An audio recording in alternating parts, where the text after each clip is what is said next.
ain't done a YouTube video in a little bit, so yeah, let me get y'all straight, get y'all updated. Let's see, I'm gonna cut through a little bit.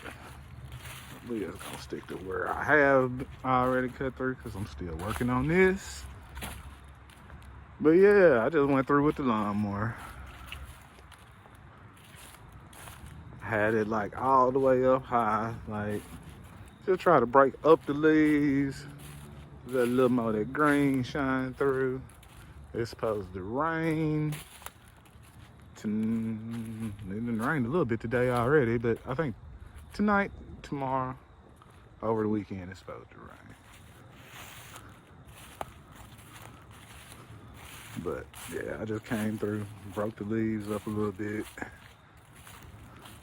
get them started mulching in, get what's up under them to get a little bit of light, which you can see that probably better after it rained and, you know, everything situated itself.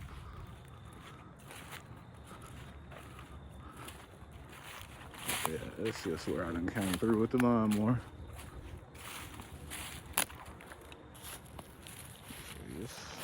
Already the stuff coming in up under it, just gotta let it get a little light, get a little air, a little rain. I'm about to go on finish up through here.